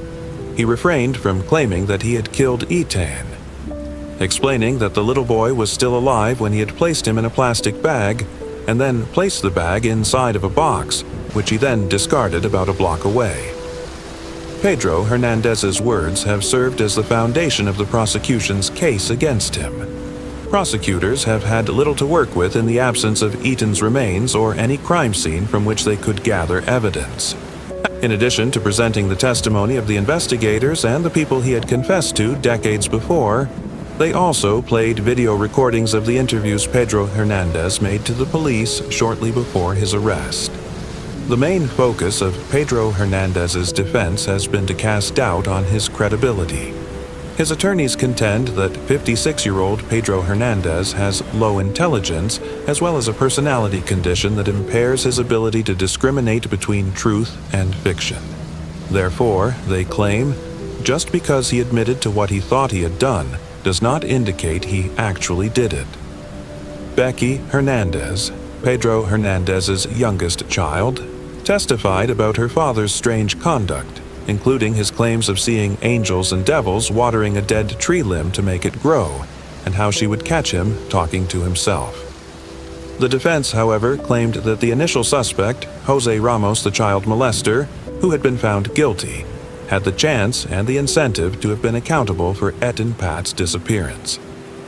Members of the jury were in doubts after hearing their arguments. There was a deadlocked jury after 18 days of deliberations. In 2015, the judge declared a mistrial. Only one member of the panel who didn't think Pedro Hernandez was guilty held out. Pedro Hernandez, however, was convicted of murder and kidnapping on February 14, 2017, after a 4-month trial. He was subsequently given a prison term ranging from 25 years to life. Why do you believe Pedro Hernandez carried out this heinous crime? Was he really under a demon's influence? Please share your ideas in the comments section. Moving on to the next case. Vesna Nazdeva. Vesna Nazdeva was born in Bulgaria in 1952, although little is known about her early years. Her father was a high-ranking diplomat who was also a UN ambassador and a member of the Bulgarian Communist Party. Vesna was an exceptionally bright and articulate young lady. She attended a university in her home country to study chemistry before starting work with the German Academic Exchange Service in the fall of 1980. She also accepted a position in Mulheim, Germany, at the Max Planck Institute for Coal Research. By this point, the 28-year-old had also had 2 children, although information about them and their father is scarce. Upon starting her new job in October of 1980, Vesna was required to travel to Nuremberg for a 2-day conference. On November 1st, she was due to return to Mulheim. Although she intended on boarding the Intercity 620, for which she had a second-class ticket, she ended up riding a train from Wiesbaden because of delays. At 10:25 p.m., the train was approaching the borough of Rischals in Dusseldorf when a 33-year-old teacher on his way home heard an odd groaning noise coming from the neighboring train compartment. Concerned, he looked in to see Vesna being attacked by a young man with either a knife or a dagger. Some sources describe the blade as being stiletto-like. Frightened, the teacher let out a scream, which alerted other passengers to the situation. Unfortunately, it also alerted the attacker, who pulled on the train's emergency brake cord and leaped from the carriage through the window. He disappeared into the night. Meanwhile, passengers who had heard the commotion alerted the onboard staff to the situation. They in turn contacted the authorities via radio communications. An ambulance arrived on the scene shortly thereafter, and Vesna was taken to the Dusseldorf University Hospital. Tragically, the teacher's intervention had not been early enough. The 28-year-old had sustained 21 stab wounds, mostly to her chest, and she died 2 hours after the incident in the small hours of November 2nd. As she was conscious for a short time before passing away, she was able to speak with investigators, but she couldn't describe her attacker. She told them that he'd come into the carriage and sat next to her before striking. She said to the officers, "I've never seen this man." Investigators on the scene had the entire train evacuated, and a search of the nearby woods was conducted in the hopes that the perpetrator had left behind some clue, but he hadn't. The inquiry was headed by Detective Armin Matzler, but as there was little evidence of any kind left behind, he had trouble getting things started. Authorities suspected that the culprit had likely injured themselves from the jump, but that they may have gotten a taxi or hitchhiked away from the scene. The only lead that the police had to go on was the description of the killer given by the 33-year-old teacher, the only person on board the train who'd seen the man. Vesna's murderer was described as being between the ages of 20 to 25, of having a stocky build and having long, greasy dark hair and glasses with metal frames. He was around 5'5" to 5'7" and wore a black leather jacket and black gloves. With this information, the authorities were able to create a composite sketch of the perpetrator. 5 days later, on November 7th, the man's description and his sketch were broadcast on a famous German TV show whose name roughly translates to file number XY, Unsolved. This show is similar to the UK's Crime Watch or Ireland's Crime Call, both of which feature unsolved cases and request the public's help in solving them. Meanwhile, the police extended their search for the killer to the entirety of the states of North Rhine-Westphalia. A few days later, on November 11th, a ticket inspector caught a man who was traveling without a ticket. They were on an express train, and when confronted, the man attempted to jump out of a window even though the train was still moving. The man was caught by 2 passengers who pulled him back into the middle of the carriage, but the man then grabbed a knife and stabbed them. One of the passengers was mildly injured, and the other was able to restrain him. The man, still nameless at the time, was held for questioning, and an officer noted that he resembled a sketch of Vesna's murderer. He contacted the police in Dusseldorf, who planned to fly over with their witness in tow, hoping he could make an ID and the case could be solved. However, things did not go to plan as authorities discovered they were unable to contact the teacher.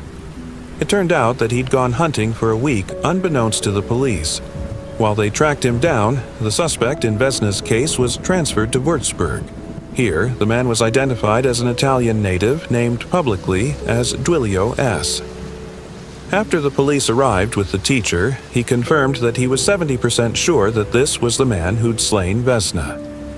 He had a near-identical appearance and similar clothing, although Duilio was 34 and not between the ages of 20 to 25 as the teacher had described. Despite this discrepancy, law enforcement felt that they had their man. Better yet, Duilio ended up confessing, and he was extradited to Dusseldorf. However, things quickly fell apart during his first court hearing, in which his defense lawyers argued that not only did the 34-year-old have several mental health issues, but there were also multiple small inconsistencies between Duilio and the police sketch. Additionally, he was unable to describe Vesna. The 34-year-old ultimately retracted his confession, claiming that he had only admitted to the crime so that he would be sent to a mental health hospital where he could receive treatment for his problems. It turned out that Duilio had a rock-solid alibi. He was actually working as a waiter in Denmark at the time of the crime. Copenhagen authorities were contacted, and after conducting their own investigation, they confirmed that several witnesses had seen the 34-year-old that day, and records showed he'd been working at that time. No other suspects have ever been arrested, and no other charges have been brought in connection with Vesna's death. Although the case made national headlines at the time and was even talked about in the local papers of other European countries, it has largely faded from the minds of the public. There is no apparent motive for Vesna's needless slaying, and there are very few theories in her case. The main one is that her death was something to do with her father's diplomatic career. Vesna's father was heavily scrutinized in Bulgaria, as he was reluctant to leave West Germany. It likely didn't help that his 28-year-old daughter publicly stated her desire to remain in West Germany also. Vesna's own country consequently labeled her a traitor, and internet detectives have questioned whether the Bulgarian Secret Service was involved in her murder. Others, however, contend that they would have probably taken a more tactful approach if this had been the case. Vesna's killer is most likely still alive if he was actually between the ages of 20 and 25 in 1980. However, it appears likely that justice will never be served in the Vesna Nazdiva case given the passage of time and the paucity of evidence. Moving on to the next case. Carol Sue Klaber. A riddle that has existed for nearly 47 years has finally been solved. On June 5, 1976, a 16-year-old girl named Carol Sue Klaber was discovered strangled to death, startling her family and the entire northern Kentucky region. After years of investigation, no clues or suspects were found, and the case remained unresolved until new technology was crucial in solving it. How did the killer get away with hurting Carol Sue Klaber in this way? Good to see you again on Mystery Detective, where we examine perplexing cases from all across the world. Today, we'll look at the mysterious Carol Sue Klaber case, which was solved in 2024 after being unsolved for 47 years. But first, if you haven't already, kindly click the bell icon, like this video, and subscribe to inspire us to make more engaging true crime content for you. Having said that, let's dive right into this mystery without further ado. Kentucky in the United States is home to the county of Boone. Boone County was established in 1798 and was named after Daniel Boone. The Cincinnati Northern Kentucky International Airport, a key hub for the area, is located in Boone County, which is the fourth most populous county in Kentucky. Burlington serves as the county seat, and the county is well known for its historical sites, outdoor recreation areas, and robust agricultural sector. However, a tragic murder would occur in this area of Boone in 1976. On November 28, 1959, a new life was born into the world in the state of Kentucky. Daniel Henry Klaber and Betty Jane Meek Runneker, her proud parents, were beaming with pride as they held their adorable baby girl in their arms and gave her the name Carol Sue Klaber. Before we continue, we want to remind you that only a small percentage of people who watch our videos are actually subscribed. So if you enjoy our content, consider subscribing. It's free and you can always change your mind later.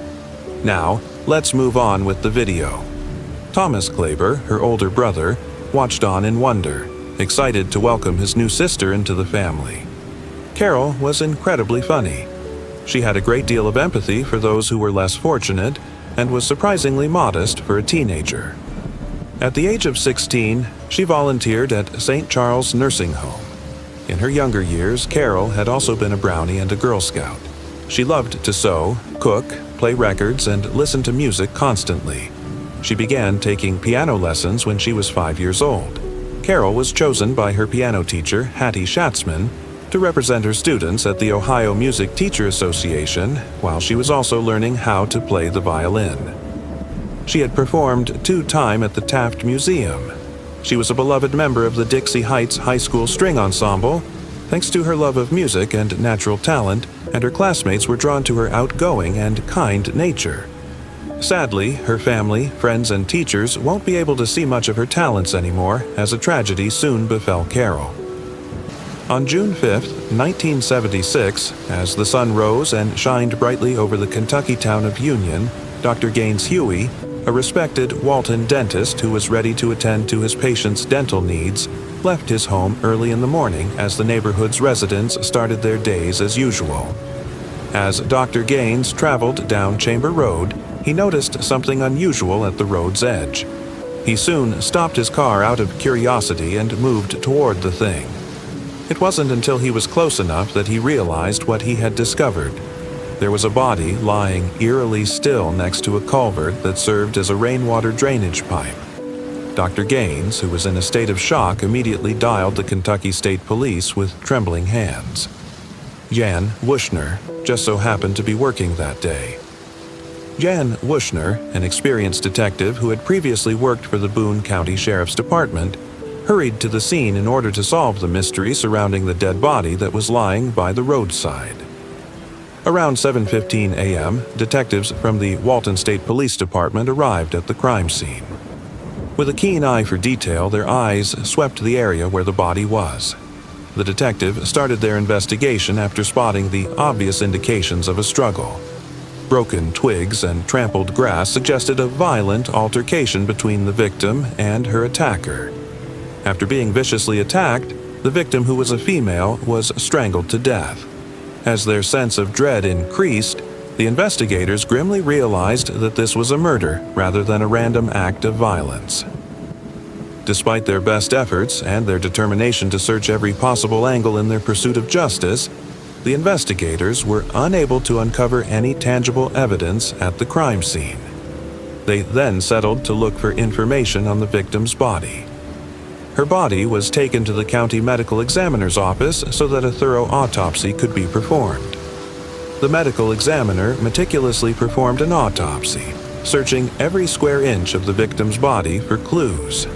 Every wound, scrape, and cut was meticulously recorded, and each hint was carefully examined. The gruesome details of her death were made clear by the autopsy findings. According to the evidence, she had endured a brutal beating. Her body was marked by the obvious effects of a tire iron used with relentless force. The once beautiful face was now deformed by swelling and bruising, and the examiner observed the woman's deep scalp wounds, which were probably caused by a blunt object. She had suffered an irreparable head injury from the crushing blow, which had tragically and prematurely ended her life. There were also obvious indications of physical brutality and abuse. All those involved experienced a heartbreaking moment, and the cause of death was finally identified as asphyxia, brought on by manual strangulation and blunt force trauma to the head. The investigation took on a new level of urgency after the discovery of such viciousness. Investigators found some traces of foreign DNA on the victim's clothing while examining the scene's evidence. They did their best to match it to someone at the time, but they failed. They, however, carefully stored the evidence in the anticipation of future technological developments, confident that it might someday result in a breakthrough in the investigation. With the aid of DNA taken from the victim's body and their tireless efforts, detectives were able to track down the victim's brother. He mustered the courage to approach the body and identify it as his sister. Thomas Klaber, who was 23 years old at the time, entered the morgue as he stood in front of his beloved sister, Carol Sue Klaver's lifeless body on a cold metal table. His face was dripping with tears, realizing that he would never again get to see his sister's radiant smile or hear her contagious laughter. The pain in his heart was unbearable. The investigators searched every possible lead as the investigation developed. They scoured the neighborhood, knocking on doors, talking to locals, and gathering any details that might shed light on the tragic incident. In order to understand Carol Sue Klaver's life and potential enemies better, they also dug deeply into her past and spoke to her family and friends. The investigators discovered that for the Claiborne family, June 4, 1976, was a typical day. Getting on her bike, Carol Sue Claiborne, a 16-year-old carefree teen, got on her bike and pedaled around town with a smile on her face as the wind blew her hair. She said hello to the neighborhood residents, talked with friends, and enjoyed the warmth of the summer day. She has arranged to meet a friend at Zeno's Hyde Park restaurant later on in the evening. She left her house at 5:30 p.m., but as dusk fell, a young man driving a swanky Chevrolet Monte Carlo followed Klaver back to her house. One of the neighbors claimed to have caught a glimpse of the young man, who was towering at 6 feet tall with a slim build. He had sandy blonde hair. The man and Carol spoke briefly before Carol entered the home, leaving the man outside in anticipation. A short while later, Carol came out from the house, hopped in the car, and left with the man. That appeared to have been the last time anyone would ever see Carol alive again. The murder of Carol Sue Klaber went unsolved despite the investigators' best efforts to find the owner of the suspected vehicle. The case wasn't moving ahead, and every lead had been exhausted, leaving the detectives baffled. The case eventually became unsolved, and it remained that way for more than 40 years. A ray of hope appeared in the Carol Sue Klaber murder investigation after years of no progress. Coy Cox and Timothy Adams, two cold case detectives from the Boone County Sheriff's Office, gave the case new life in 2017. In their relentless pursuit of the truth and justice for Carol Sue Klaber, these two detectives teamed up with Jerry Keith, the first detective on the case, who had kept it so dear to his heart even after retiring. The trio used cutting-edge technology to work non-stop. In order to put together a fresh perspective on the tragedy that had baffled them for years, they painstakingly went through the old evidence, speaking with witnesses and sifting through leads. The two top suspects that Keith had earlier named were the focus of their initial investigation. The first suspect was a man with a history of auto theft, whose car had a startling resemblance to the one Carol was last seen in. The detective targeted this man and examined him closely in an effort to elicit any useful information from him. The man, who was a suspect in the investigation, denied any involvement in Carol's killing. He disclosed his past crimes to the detectives as he opened up to them, but he steadfastly maintained his innocence in Carol's murder. In order to compare his DNA to the DNA that was discovered in 1976 from the victim's clothing, collected his DNA. The results of the DNA analysis arrived in December 2018 after a long wait. Finally, detectives Cox and Adams called the man to let him know that his DNA results were negative, and he was no longer a suspect in Carol's murder. On hearing this, the man realized he could finally breathe easily and begin his life afresh. He felt as though the weight of the world had been lifted from his shoulders. Following the DNA results, Cox and Adams returned to their tenacious hunt for the murderer. They were back at square one because the leads on their initial suspect had run dry. Then, in 2020, they made the decision to turn to their second suspect, who had already been found guilty of a vicious sexual assault in the same neighborhood just 2 years prior to Carol's murder.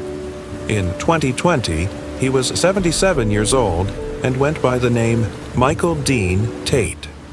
Cox and Adams contacted Michael Dean Tate's assault victim from 1978 for her account of the assault as they worked to establish their case against him. She didn't reveal her name, but she remembered the night clearly. She described the frightening darkness of the Park Hills on the night of October 1st, 1978, when she was viciously attacked at around 2 in the morning in her own garage. The victim remembered that despite her best efforts to fight and scream, her attacker seemed to take a sick pleasure in hurting her. But after 2 hours of hell, the attacker fled, leaving her wounded but still alive. Years passed before she was able to overcome the psychological and physical scars Tate had left behind on that fateful night. Cox and Adams were forced to consider the possibility that Tate might have been connected to the murder of Carol after learning about his involvement in the 1978 case.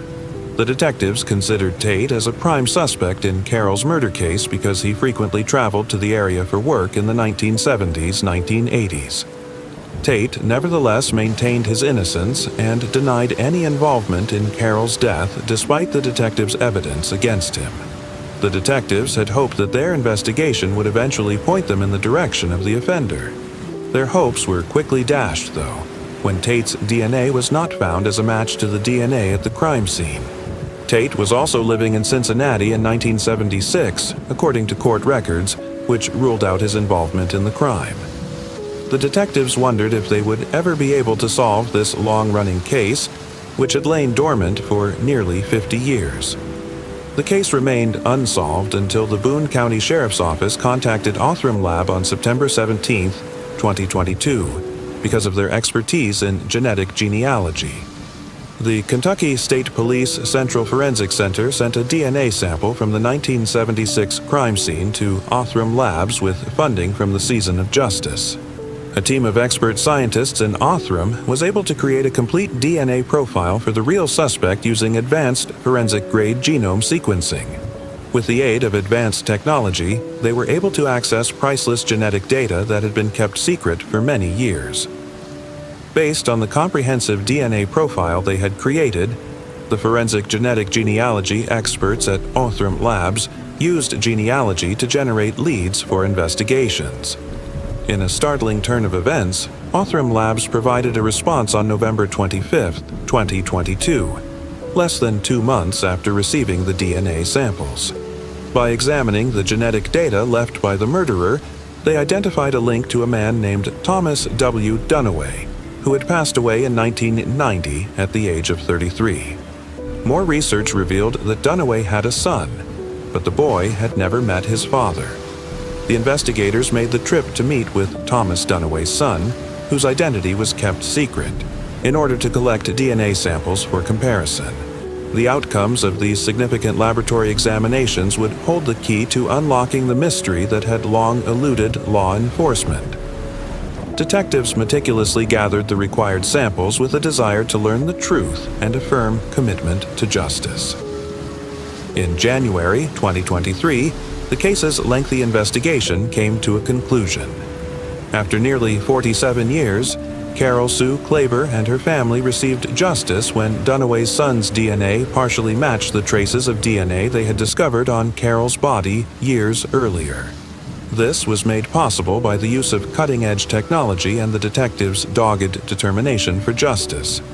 Although the process was difficult, the perseverance of those involved had paid off, leading to a discovery that would provide comfort to everyone impacted by the tragic events of 1976. The Carol Sue Klaver murder case was never given up on by the police. Thomas W. Dunaway, who was 19 years old at the time and was born on May 20, 1957, was able to remain undiscovered for a very long time. Detectives were able to learn important details about Dunaway's past and the terrible things he had done by being persistent and keeping an open mind. When Carol was last seen at her home with a man who resembled him, the police learned that he resided close to Davo Park. As they dug deeper, more negative information about Dunaway came to light. Dunaway was a persistent criminal. His 6-month crime spree had left a trail of evidence in the form of the vehicles he had driven away from each crime scene. Just 6 months after Carol Sue Klaver's death, in December 1976, he was found responsible for another murder. So the horror did not end there. Ronald Townsend, who was only 19 years old, was discovered lying on the ground, shot to death. The news devastated the neighborhood, but Thomas Dunaway's capture and admission of guilt in Townsend's murder helped lift people's spirits. Dunaway received a life sentence, but sadly, he was only imprisoned for 7.5 years before being released in 1984. His release made the community wonder if justice could really be served. The terrifying pattern of violence and darkness that consumed Dunaway's life was revealed by Detective Coy Cox. Although Carol's murder may not have resulted in justice, the police were able to reveal the full scope of Dunaway's lethal and dangerous reign of terror. Ronald Townsend and Carol Sue Klaver murders both had unsettling similarities. Just a few inches from the road, both victims were left in full view as if the murderer were making a point. As the investigation progressed, authorities learned Dunaway was absent without leave from the Army at the time of Townsend's murder. 9 days after Carol's murder, Dunaway had joined the military and was initially assigned to Fort Knox before being transferred to Fort Carson in Colorado. Thomas Dunaway, who had joined the military, couldn't seem to stay out of trouble. Dunaway had an unrivaled love for cars, but it ultimately brought him to ruin. He traded his beloved 1973 Chevrolet Monte Carlo for a striking orange Chevrolet Vega because he had an eye for a good deal.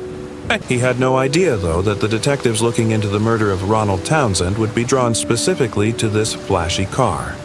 Dunaway and his orange Vega were the targets of an all-points bulletin that the detectives relentlessly pursued. On the gloomy Christmas Eve of 1976, Dunaway was apprehended in South Carolina on suspicion of Townsend's murder and an unlawful possession of a firearm, putting an end to a long game of cat and mouse. The relationship between Carol Sue Klaver and Thomas Dunaway has investigators perplexed as they look deeper into the mysterious case of Carol Sue Klaver's murder. It's possible that Carol and Dunaway ran into each other when they were young and attended Erlanger-Ellesmere schools, but it's not clear how they ended up connected. However, in the midst of the confusion, Detective Coy Cox provided a crucial hint that might help solve the mystery. It's possible that Carol's love for the Vow Park led to a chance meeting with Dunaway. The park held a special place in Carol's heart. She had a reputation for being extroverted, so it's possible that's how she met him. Maybe they just happened to cross paths in the park, and as they laughed and shared stories in the calm environment, they became acquainted. There is no doubt that the park is significant to their relationship because Dunaway lived close to where Carol used to ride her bike. There was a mixture of relief and sorrow following the identification of Thomas Dunaway as Carol Sue Klaber's murderer. The news that Dunaway passed away on December 28, 1990, at the young age of 33, left the family feeling conflicted, even though the authorities consider the case to be closed. Even though the Klaber family is aware of the truth, justice still seems elusive to them. Thomas Klaber bemoaned that he couldn't help but wonder what justice meant anymore and wished he could have confronted Dunaway before his death. Thomas Klaber has been haunted by the memory of his sister's murder. He has carried this burden for almost 50 years, never being able to completely let go of the worry that his family might experience another tragedy. He calls his 28-year-old son, Daniel, late at night because he is so concerned about his safety. Like he lost his beloved sister, he is afraid of losing anyone else who is important to him. It's a fear that holds him in a vice-like grip and serves as a constant reminder of how fleeting life is and how vital it is to cherish the people we care about. The thought of disturbing his sister's final resting place was intolerable to Thomas Klaber. His heart ached at the thought of disturbing her peaceful sleep in order to find her killer. Thankfully, investigators discovered an alternate route. They succeeded in exhuming the body of Carol Sue's killer instead of her remains.